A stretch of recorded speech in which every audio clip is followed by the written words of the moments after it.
Hello, ladies and gentlemen, boys and girls, college football fans across the nation and around the world. This is Tim May with the Tim May Show, and I'm bringing back by special request made by myself, G. Scott Sr. back to the Tim May Show. Father of G. Scott Jr., tight end on the Ohio State University Buckeyes, but also co-host of the G and Ursula Show on, what is that, KIRO 97.3 out in Seattle. He's really racked up a lot of frequent flyer miles going back and forth to see his son play football for the Ohio State University. And he's also known as a motivational speaker and an auctioneer. You'll know a lot about that middle part there, the motivational speaker part, when we get started again. But G. Scott Sr., that was a lot for me to say, but welcome back to the Tim May Show, man. You're in that co-pilot seat.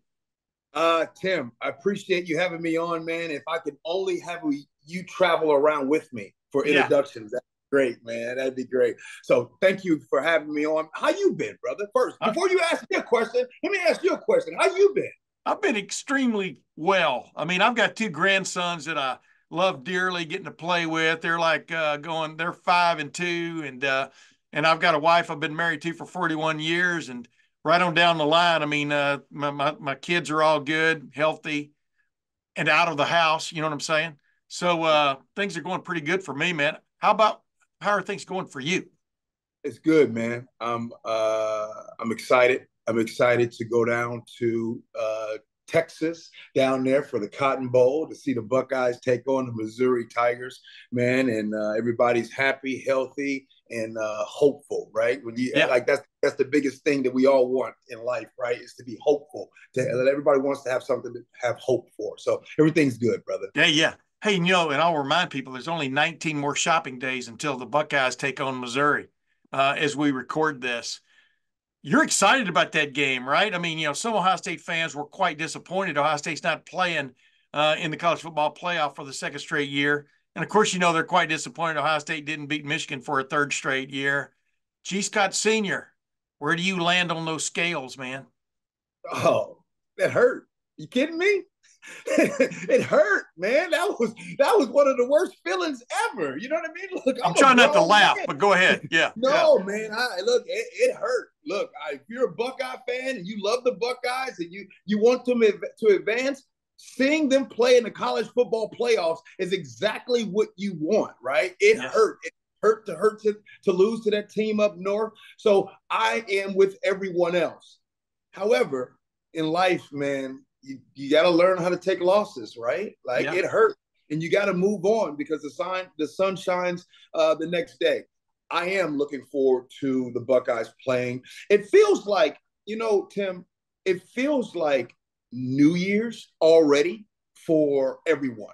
It seems like people are deciding fresh starts, right? People are deciding, people are waiting to the new year to get ready to lose a little bit of weight, and it's the same with the Buckeyes too, right? I'm quite sure those young men and coaching staff, they are taking on and doing new things and looking at recruits and looking at who's going to be the players that step up. So there has to be excitement in what's going on. All right. Now, the reason I'm having you on is because, number one, you're a motivational speaker and auctioneer, which means you don't sit there and mums the word. And number two, you're the father of a player, G. Scott Jr., who made major strides this year. You encouraged him. We went all through that. You told him that if he wanted to transfer at the end of last year, he could have. He would have your blessing, but you were impressed by the way he stuck it out. We all know how that year kind of went up and down for him. Now he's sitting here. There's a good chance he's going into the 2024 season, 2024 spring drills. Heck, the 2024 Rose Bowl maybe, but Cotton Bowl, but 2024 season as the number one tight end at Ohio State. And number one, Gee, how proud are you of your son to this point, of how things went when he decided to stick around? Right. Well, go back to the last time you and I talked. It was before the season. And one of the things, Tim, that you and I talked about was him becoming a better person, right? Yes. And everything connects. I told you that at the beginning of the season. before you can become a good football player, you got to become a good person. And so I want to talk about the strides he has made as just being a good person, right? I think that in college football, there is a real heavy pressure to win, to play, and make money, right? Those are three things right now that's really, really, it's a real hard thing for young men in their 20s, right? Not even just the young men, but all of us has this pressure to win, make money, and playing time. And Yeah. so when it comes to not just my son, but other Buckeyes that is on this team that have made the conscious decision to believe in doing things the Buckeye way. Now, when you collectively have a bunch of young men all striving for one goal, it's not just one, it's all of them, and that goes for those that decide to stay and those that decide to leave, right? Yeah. Like life's hard, man. Nobody stays everywhere a long time. Sometimes, Tim, you might stay at one job for one minute, but your buddy stayed a longer minute, right? Like everybody does things different. So I'm just saying that to say, sure, I'm proud of my son, but it's bigger than that, because this journey that he is on, because he does play for the Buckeyes, is bigger than him. Mm-hmm. You know what I mean? Yeah. Like it's much bigger. Like, look, think about it. The Buckeyes lost one game this season. Yeah. One. By 6 points. Yeah. Right? And to lose a game and have this pressure that, oh my goodness, I cannot believe you did that. And so when I talk to my son about those things, I say, you cherish that lesson. Use that to build in life, So yeah. It's good. Oh, well, I just wanted to ask you though, man, you're a parent of a son who's on the Ohio State football team. You've seen the 14 guys who've opted to leave. I'm talking about the transfer out. I'm not talking about the guys who may or may not play in the bowl game. We're going to get more, I think, clarity on that as this coming week evolves. But is just as a parent, number one, the starting quarterback has opted to leave. Cal McCord, starting wide receiver, Julian Fleming is among those leaving. Right on down the line, there have been several, I don't know if surprises. Some of these guys, even Julian Fleming, I'm not holding that against him one way or the other. But are you concerned about what's going on with the Ohio State football team right now, or do you think this is the signs of a new beginning, so to speak? Absolutely not concerned. I mean, we're talking about if on one hand people believe that there are a lot of talented players on this team, then why wouldn't a lot of universities want to date these young men that's going to be on these squads, right? Yeah. It makes sense, right? Oh, Ohio State, you're not going to be playing in the college football playoffs. You're going to be playing in the Cotton Bowl. Hey, it's an opportunity for some of these players to go in and go get what they want. I just want to say, it is not a bad thing that a lot of players, when we have, is it up to 14 now? 14 have transferred. What does that say? That says that there's a lot of universities that would really love to have these young men in their program, right? This isn't a bad thing. This is just what it is right now. So when I see Kyle McCord, who, by the way, I just really want to say this. I'm proud of that young man. I thought Kyle McCord had a fantastic season. I wish to have seen him do it again next season. It would have been just absolutely beautiful, because I can only imagine with a quarterback coming off of a season with just one loss. And I'm not saying that the team up north loss isn't a big deal, because it is. Oh, no doubt about it. It's a big deal. I don't want anybody to think that I'm just glossing over that. It is a big deal. However, I just want to say, love and admiration for that young man's game and the way that he is as a person and as a player. I appreciated him. So I just want to get that out of the way. Yeah. But so you're not, I mean, you're not concerned there's something going on there. I mean, the bottom line is things have a way of what's the word there? Figuring themselves out right now. I think that's the best way of putting it. Number two, good chance Devin Brown's going to be the starting quarterback in the Cotton Bowl. We'll see how that goes. Some people are leaning to Lincoln Keno, so I'm going with what I know best is, it looks like based on the way Ryan Day does things, et cetera, it would probably be Devin Brown first shot. Let's put it that way. You Yeah. kind of raved about him to a certain extent back in the summer when you were in Columbus on a rainy, what was that, a rainy Monday afternoon, and Yeah. Parents' Day and stuff.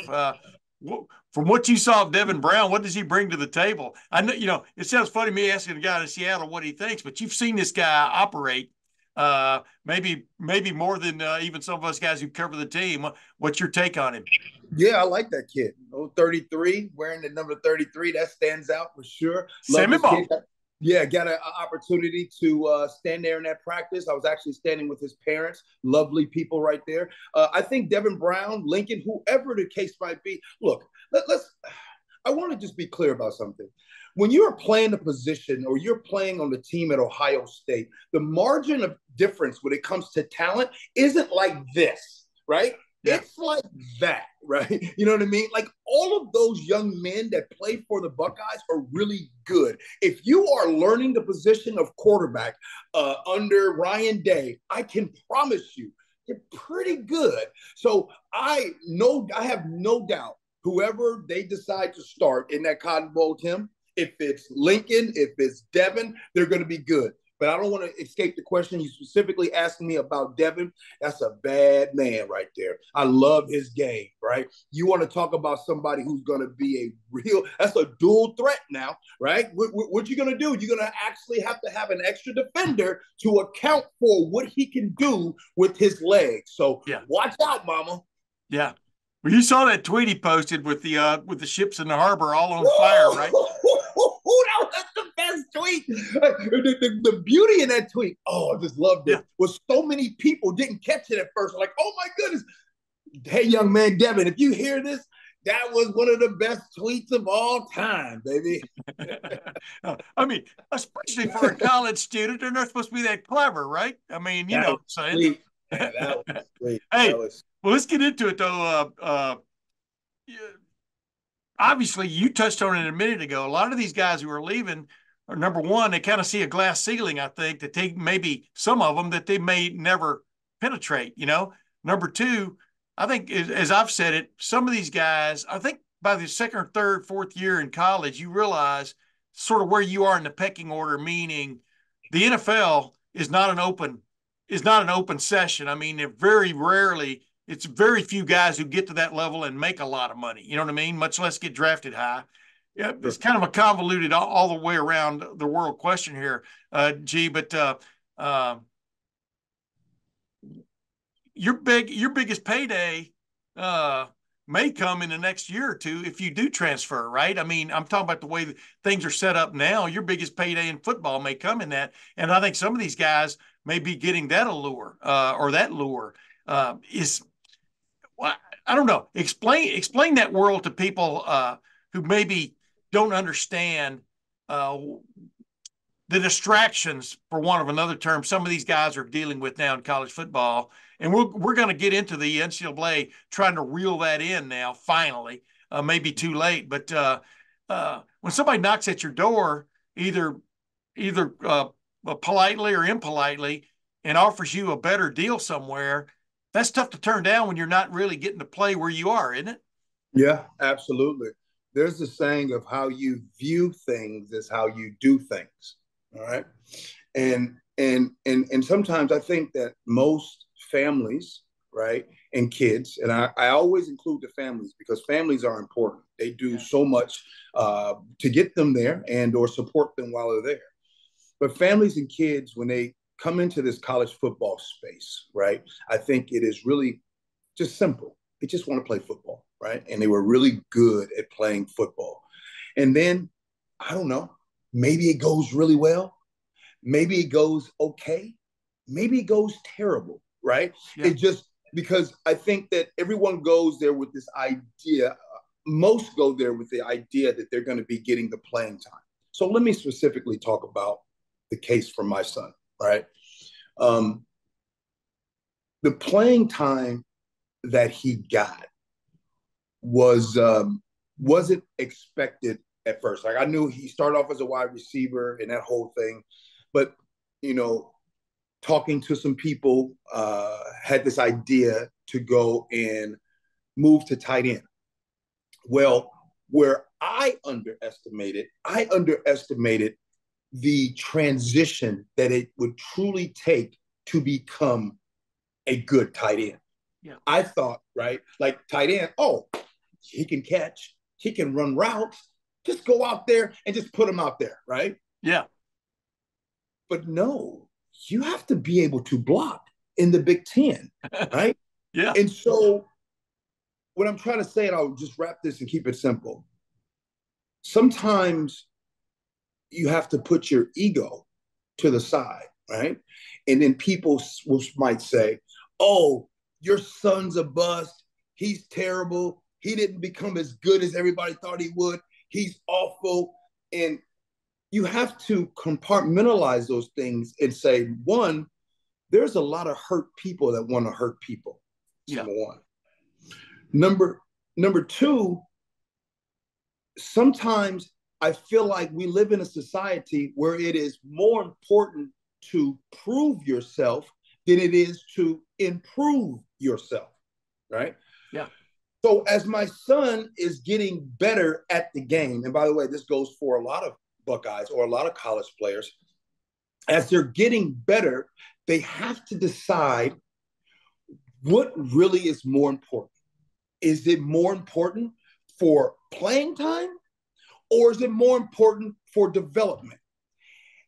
And the thing is that sometimes it's easy to say, well, it didn't pay off now.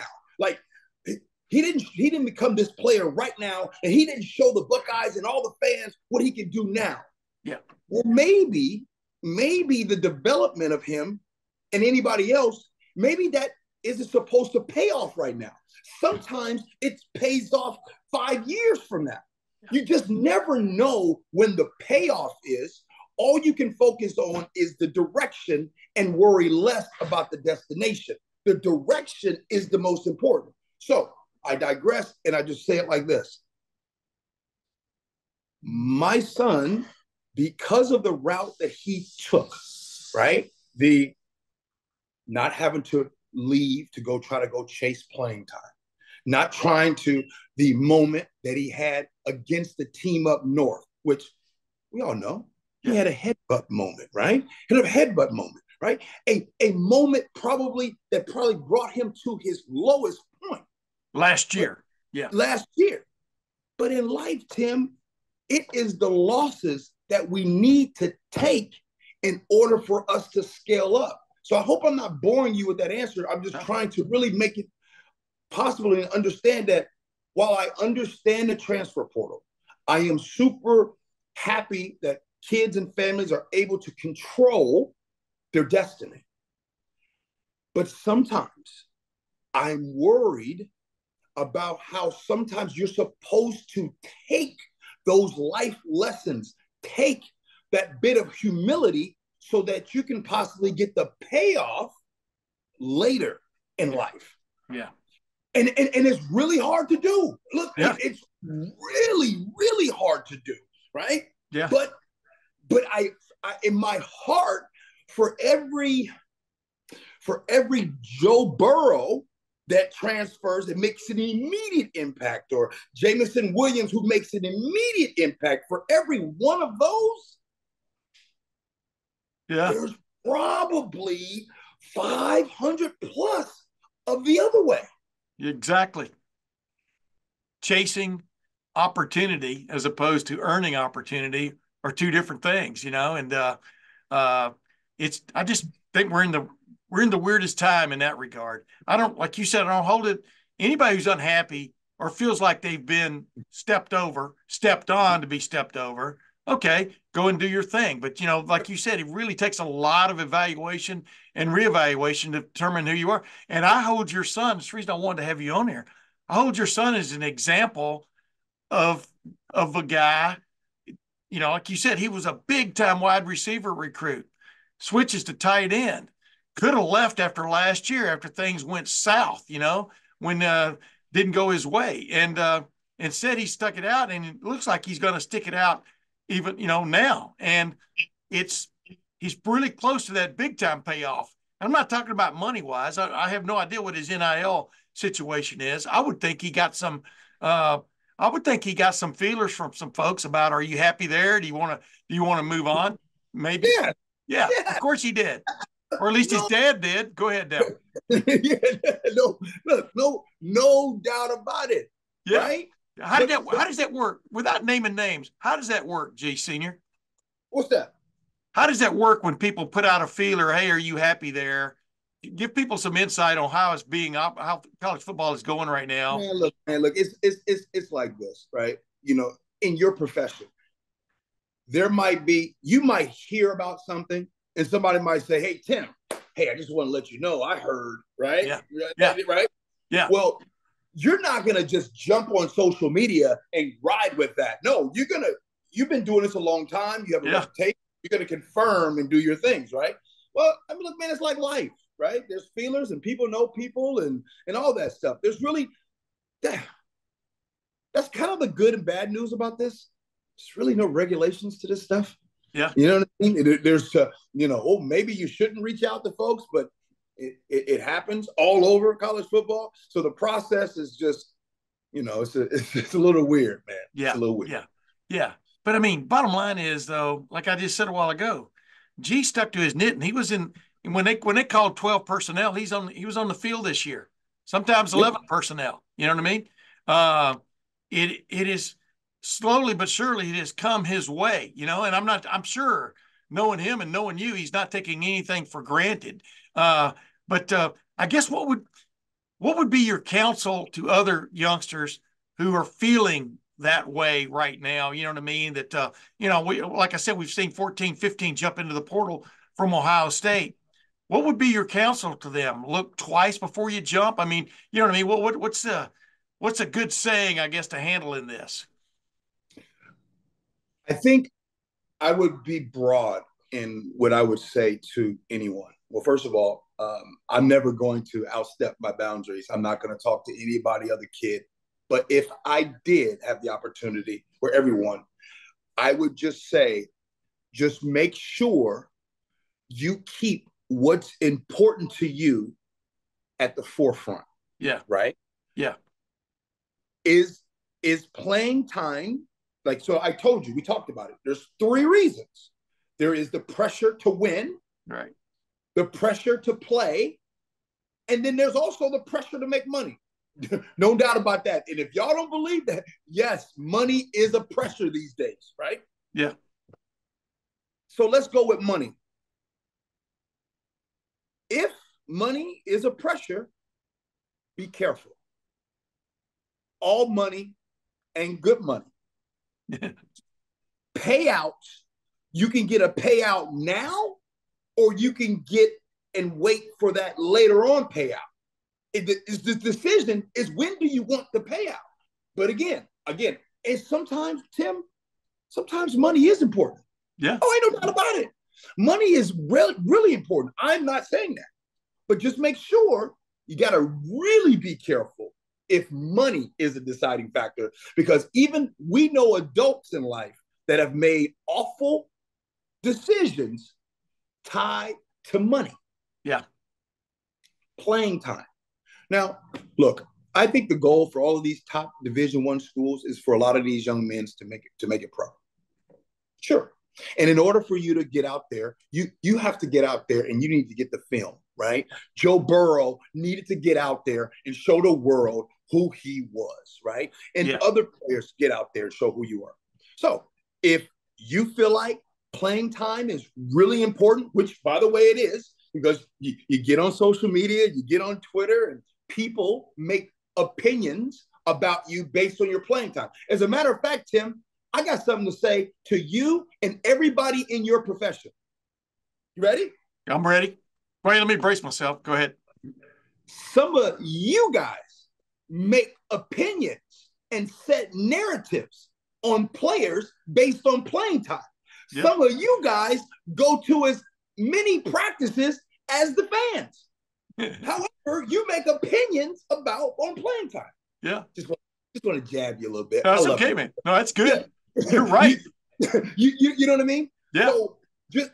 So I want everyone to know that people setting opinions about the way that you play most of the time comes from how much you play, right? They'd be like, oh, he must be no good. Ryan Day isn't putting him on the field. He must be no good. Yeah. Right? Yeah. Was Marvin Harrison no good when he was sitting behind Garrett Wilson? Exactly. You know what I mean? Yeah. So we could do this all day. Was Emeka no good when he was sitting behind Jackson Smith and Jigba? Yeah. You know? Yeah. So was CJ Stroud no good when he was sitting behind Justin Fields? So again, the pressure to play. And then let's just want to win. Yeah. You know? Yeah. Sometimes you want to go to a place if you want to win. So those three things are really strong. Based on who and what you guys want, just go ahead and do you. G. Scott Jr. decided because, number one, it's special playing for the Buckeyes, man. It ain't easy playing for the Buckeyes. It's hard. It's real hard. And as a father, right, I watch iron sharpen iron. As a father, selfishly speaking, I look at my son at Ohio State and say, let's see, what kind of lesson would he learn if he was at a school where he got out there and played? Or what kind of lesson will he learn if he's at a place where it has been so hard for him to play? He's at a place where he's been there since early 2020, and it was just this year in 23 where he just got out, and he just got a little bit. And then when he got his first start against Rutgers, right? He got his first start against Rutgers. Pow! Boom! Right? Yeah. You saw it. Boom! Oh, boom, yeah. Oh, okay. So it's there. So it's not really.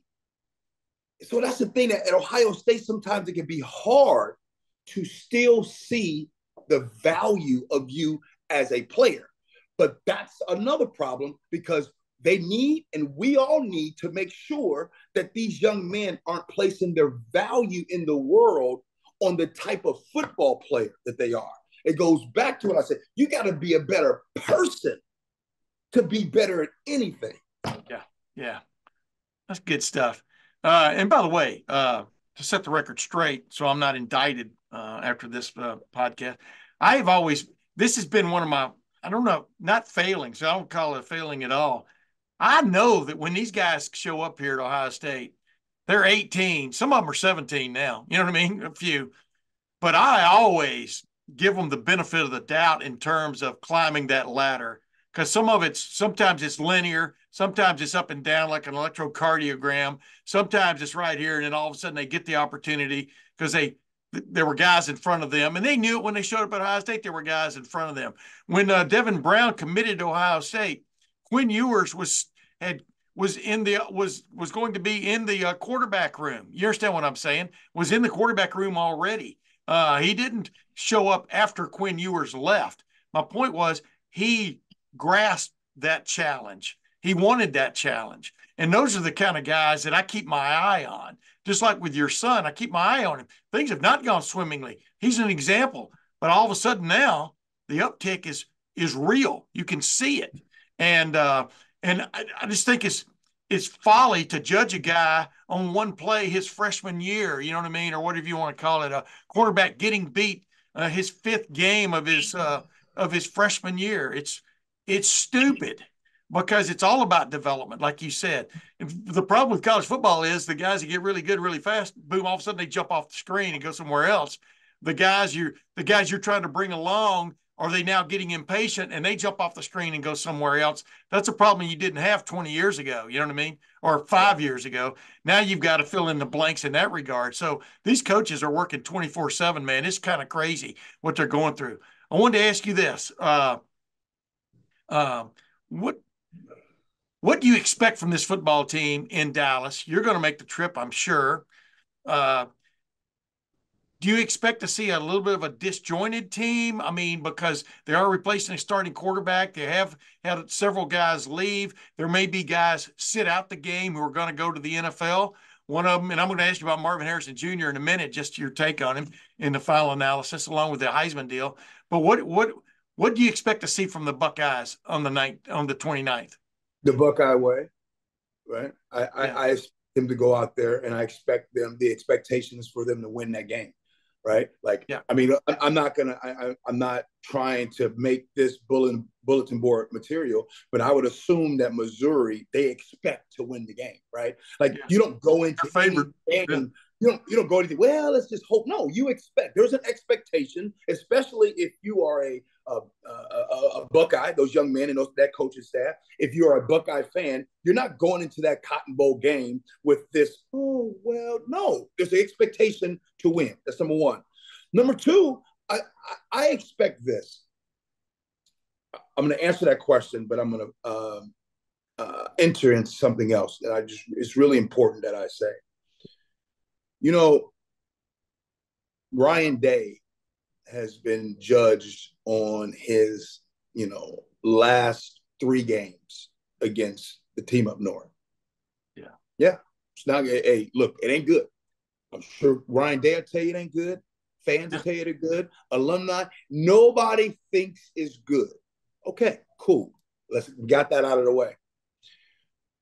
But I want to share something that that Ryan Day does stand for, because I would assume that Buckeye fans would be happy to know that it's more than just football, right? And there was a point in time where my son had a really hard go at this stuff. And I'm bringing this up to just say, this is important.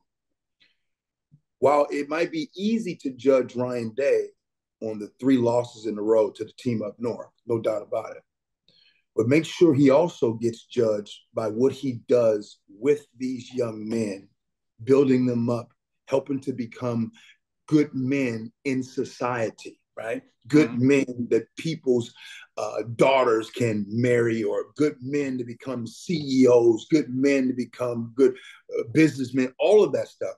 And I say that because, like I said, my son had a hard time, and Ryan Day is someone who did not give up on him. Partially the reason why my son won't give up on this place. But how this team is going to be from the Cotton Bowl on, I expect them to win the Cotton Bowl. I expect them to then go into and have an incredible winter off season, an incredible spring, an incredible fall camp, an incredible season. I expect them to beat the team up north and win a national championship. That is those are things that are written. Write that down. Boom. Those are written down. Those are real goals. Now, everything that you do in between is, before you get to the destination, we talked about, you got to worry about the direction of that path. So that path starts. They had practice the last couple of days.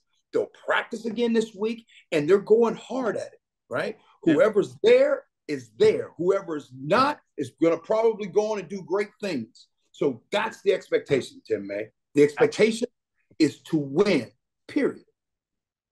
Marvin Harrison Jr. was named the Blitnikoff Award winner, finished 4th in the Heisman Trophy race. Did he leave his mark at Ohio State?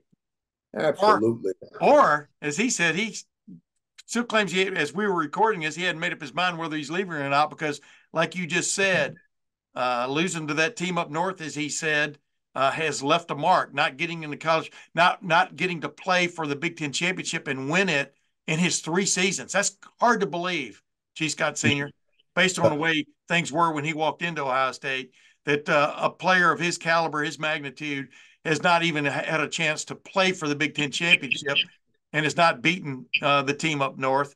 That's real to him. You know what I mean? And some people are just laughing behind his back going, yeah, well, he's leaving because he's going to be one of the top 5 players picked. But people don't understand. You only get one chance at college football, right? It may be 5 or 6 years now, but you only get one chance at it. Do you take him at his word that he hadn't made up his mind? Absolutely take him at his word, right? I mean, it is real. I mean, just based on, I've never been anywhere near the skill set of any of these guys playing this college football game, right? Yeah. But just listening to how they talk if they lose a game or if they win a game or just talking about this game just in general. Yeah, man, I believe that his decision it hasn't been made yet because the willingness to come back and play and win that game against the team up north. I mean, look, I don't, I never, I mean, I've watched the rivalry. You know, everyone's watched the Buckeye team up north rivalry, right? Yeah. I don't think I really understood it. Even you know, as you remember, my son was a freshman, 2020. There was no game, Yeah. and this and that, and then of course, just I just want to say that every time that team plays the last 3 seasons, I just want to tell you, Tim, it has been a really bad day for me. How about that? Yeah. It's been a really bad day. It's just been a bad day. Yeah. I'm just laughing though as you were talking. So I'm thinking, but 2019, you were still calling it Ohio State versus Michigan, and Yes, man, you yes. got baptized into the team up north. You know, the Ohio State way of the team up north and stuff, and it's real, isn't it? It's tangible. Oh man, Yeah. yo, I'm not faking it. It's real. And I'll tell you this. When I put together my book, I'm just waiting for him to get done with college football. When I Gotcha. put together my book, I'm gonna read it. there's going to be a chapter in there where I dig into detail what has happened the last 3 games against the team up north. It is it's fascinating. Yeah. Well, I can't wait to read it because I know I'm going to get a free copy. Um, hey, last thing. Yes. I've got a Heisman vote. I've had a Heisman vote for 40 years. Number one on my ballot was Michael Penix Jr. Number two was Marvin Harrison Jr. And number three was Jaden Daniels. I think Jaden Daniels put up a hell of a year. Didn't get the wins, but that's what you know, who knows? You can you can mix those around any way you want. You can throw Bo Nix in there. You know what I mean? I think Bo Nix had a hell of a career, hell of a season, etc. I mean, to narrow it down to one guy is kind of folly. I thought Michael Penix Jr. though. Uh, Here's a guy that came back from what 3 or 4 knee injuries, etc. Changed his venue. Went with his had been his offensive coordinator at Indiana. Went to him. Met with him when he became the head coach at Washington. And the last 2 years, I think, has been the difference maker on a team that everybody's now shortchanging again, about them having a chance to be in the national championship game. They think they're going to get beat in the semifinals. I go with Michael Penix Jr., and they're within a score, and he's got the ball in his hands. That team has a shot. I think you agree with me. You live in Seattle. I just love everything about Michael Penix Jr., just like I do those other guys. Uh, was my vote wasted on Michael Penix Jr.? Before I answer that, before I answer that, I want to ask a question. If Michael Penix Jr. was the quarterback for Alabama, for the Ohio State, for Georgia, yeah, any of these other teams, yeah, would he have been the winner? yeah, yeah. What was 13, the closest? It was the closest finish in what 7 or 8 years or whatever. But go ahead though. Yeah, 13-0. 13, yeah, And he took a team who had it on their bingo cards that the University of Washington would be ranked number 2 by the college football playoff committee at the end of the season. Anybody? yeah. Any expert said that. No. That's what he did. Yeah. Hands down, he deserved that. Yeah, absolutely. Thank you, G. Scott Senior, for making me feel better about my vote. I just like a guy that gets it done, man, and he got it done. Jaden Daniels, bless his heart, played his rear end off, didn't get it done. Marvin Harrison Jr. and the Buckeyes fell short in the one true game they had to win. Obviously, you got to win all of them to get to where you want to go. But Marvin Harrison Jr., best wide receiver I've covered Ohio State. I'll say that now. They've all had their own special niches, but this guy is different, man. As I told him one day, I said, you're not just a hell of a football player. you're an entertainer, the way you play the game. Go ahead. Yeah, no doubt. Well, I mean, I can say a lot about these Buckeyes. I'm proud of all of them. Marvin Harrison, I thought he represented Zone 6 in that wide receiver room to the best of his ability. He is continuing with that legacy of what's going on inside of that room. Bless them. And hey, man, one of the things I gotta say, I gotta give you some credit, man. I want to tell you something, Tim May. When I hear you, I can hear your voice asking Ryan Day some of these questions and stuff. You do a good job, man. And here's why you do a good job.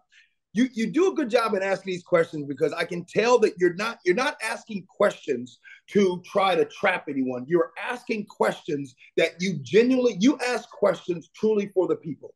Like you're asking these questions like, hey, this is the information I think myself and others want to know. So I just want to give you some props, man.